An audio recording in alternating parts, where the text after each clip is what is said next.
Olá, mais uma vez sejam bem-vindos ao nosso canal.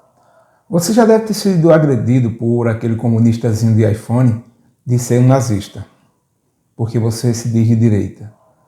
Mas eu vou te dar umas dicas hoje que talvez ajudem você a se livrar um pouco dessa agressão e que possa mostrar a esse comunistazinho que ele não é único. Tá? É importante lembrar que essa discussão só acontece aqui no Brasil. Em outras partes do mundo e na própria Alemanha não há discussão. Sim, o nazismo é um movimento de direita, não tem para onde. Não tem como reclamar disso. Mas, por que o brasileiro confunde tanto nazismo com comunismo? E eu vou te dizer, já iniciando parte do que você pode responder, pelas práticas nazistas que aconteceram entre 1920 e 1935, período que durou esse regime aí. A começar pelo nome do partido nazista, Partido Nacional Socialista dos Trabalhadores da Alemanha. O partido nazista surgiu em 1920 como um embrião do Partido dos Trabalhadores Alemãos. Apesar do termo socialista estar presente no partido alemão, não era o socialismo adotado por Marx, que foi feito na União Soviética, que Hitler tinha em mente. Na verdade, o termo nacionalista também está muito ligado à direita. E como eu te falei, esse é o nome do partido. Porque se formos pensar assim, a República Democrática da China não tem nada de democracia. A República Popular da Coreia do Norte também não tem nada de popular. Então, era um termo utilizado porque estava na moda, era um termo bonito para unir as massas. Na verdade, era um uso de um marketing para fazer bonito. Apesar de que muitos alemães acreditavam de que o partido nazista deveria sim adotar o socialismo soviético, Hitler era extremamente discordante disso. Mas aí eu volto à pergunta, por que nós nos confundimos tanto com nazismo e comunismo? O que torna esses regimes tão próximos um do outro eram as suas práticas. Hitler, ele não era um socialista, pelo menos não na definição do termo concreto. Como o socialismo soviético estava muito ligado a Karl Marx, ele deu origem, obviamente, ao marxismo. Isso distanciava demais as ideias que o nazismo tinha sobre o socialismo, principalmente para Hitler, que era um grande crítico de Karl Marx. Ao contrário da União Soviética, Hitler não defendia uma grande revolução, uma revolução geral como Marx. Ao contrário, ele defendia uma revolução nacionalista, uma revolução dentro da Alemanha, de um governo ultraconservador em costumes, em moral e em tradições. Tomar Hitler como moralista é brincadeira, né? Mas ele defendia essas ideias aí. No seu livro, Mein Kampf, ele chegou a dizer que o marxismo era irracional e que era um grande perigo ao povo alemão. Mas Hitler também era um grande crítico do capitalismo, tanto economicamente quanto a maneira de viver do povo capitalista, principalmente o capitalismo americano, que era o grande modelo para a época. Ele acreditava que todas aquelas liberdades dos americanos eram um grande risco para o Estado. Por isso, ele criticava tanto o capitalismo.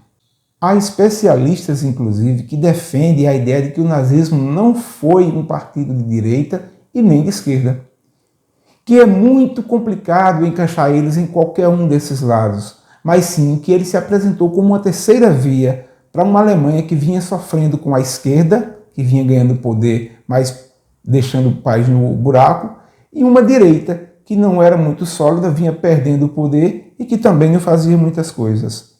Daí a ascensão meteórica do partido nazista. Então, quando os brasileiros confundem o nazismo com um movimento de esquerda, é porque tanto o nazismo quanto o comunismo têm suas semelhanças e é muito perto um do outro, que passa desatento aos olhares daqueles que observam pouco. Quem não conhece direitinho vai achar simplesmente que um é porco, outro é leitão. E muitos são os argumentos que fazem com que as pessoas se confundam entre o que é nazismo e socialismo. Vamos ver alguns? Dá uma olhada aqui.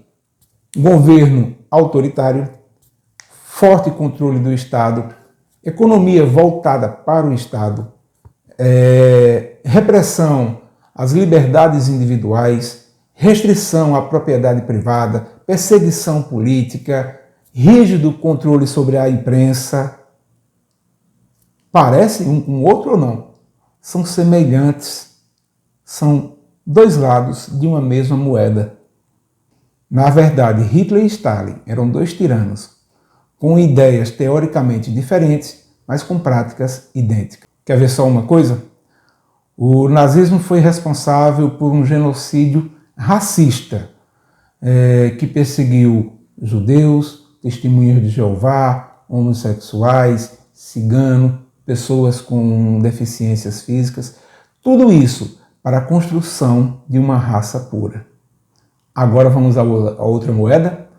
O socialismo foi responsável por um genocídio racista e perseguiu judeus, cidadãos comuns, cristãos, homossexuais, ciganos e pessoas com deficiência, tudo em nome do Estado soviético. E aí? Qual é a diferença dessas duas ideologias? Por essa razão, nós podemos afirmar com toda certeza que tanto o nazismo quanto o comunismo não podem ser definidos como direita e esquerda, como se um tivesse oposto ao outro. Não, na verdade, ambos têm as mesmas práticas. Não é a tarja preta dizendo eu sou de direita, eu sou de esquerda, que iria acabar com a atrocidade e a covardia desses dois regimes políticos. Não, são irmãos siameses. A Alemanha não esconde seu passado de ninguém, e ela afirma sim que o nazismo foi um movimento de extrema-direita. Em Israel, país com vários políticos de direita, como o primeiro-ministro Benjamin Netanyahu, já se definiu sim que o nazismo foi um movimento de extrema-direita. Na Alemanha, se tu perguntar a um nazista se ele é de esquerda, ele vai meter-te a mão na cara, colocar o dedo no teu rosto e dizer: tu me respeita, cabra, eu sou um homem. Ele não quer ser comparado, essa pergunta é ofensiva para ele. Para você ter uma ideia, em manifestações da extrema-direita na Europa, como por exemplo a da United for Rights, é comum. E você consegue ver em várias fotos pessoas carregando a bandeira nazista ou pessoas carregando os símbolos fascistas. Mas isso não é de se estranhar de jeito nenhum. Enquanto uns carregam a bandeira nazista ou a suástica, outros andam em shoppings, em feiras, em mercados ou em universidades principalmente, com camisa de Marx, Lenin, Stalin, Fidel, Che Guevara, assassinos de primeiro grau. Então, há idiotas para tudo. Os campos de concentração nazistas, onde foram mortos centenas e milhares de pessoas, foram copiados dos campos gulags da União Soviética. Campos estes que Hitler mandou seus generais pessoalmente para aprender como produzir um campo de concentração baseado no modelo soviético. Então, quando um comunista vinha te acusar de defender o regime nazista, fala para ele das pessoas mortas, das 15 milhões de pessoas mortas no regime nazista, sim. Mas fala também para ele das 100 milhões mortas no regime comunista. Detalhe, compatriotas sem guerra foram mortos e torturados. Talvez isso o leve a estudar um pouco mais. Eu sei que é mais difícil, né? O pessoal normalmente de esquerda não gosta de estudar. Mas aí ele se conscientiza que ambos os regimes são uma porcaria e que são uma vergonha para a humanidade. E que em vez de ele acusar alguém de ser nazista, antes ele tenha vergonha de ser comunista. Espero que esse vídeo tenha ajudado um pouco você a dar uma boa resposta a um comunista. A todos vocês um forte abraço, minha leal continência, e fiquem com Deus.